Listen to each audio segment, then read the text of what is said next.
Mes chers amis, mesdames, messieurs, pourquoi ai-je osé, moi qui ne suis pas philosophe, vous attirer ici avec un titre de conférence pour le moins étonnant, rédigé sur un ton de défi?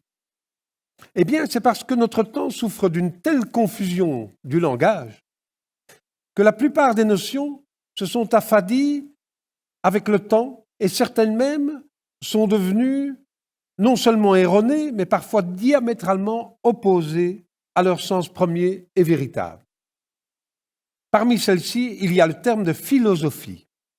J'en suis arrivé à penser que pour la philosophie, cette confusion langagière constitue un véritable cataclysme, un déluge destructeur quasi irréparable. Pourquoi?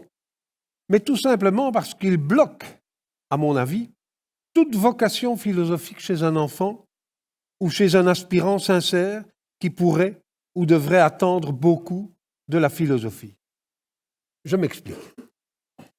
Les enfants sont en général curieux de nature. Imaginons un enfant manifestant des dons pour la mécanique.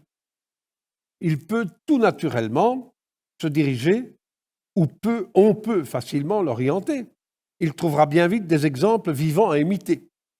S'il s'intéresse à la construction de bâtiments, il observera spontanément des maçons, des charpentiers au travail. Il pourra même parfois mettre déjà la main à la pâte, il fera du mortier, etc. Et il s'assimilera peu à peu à eux.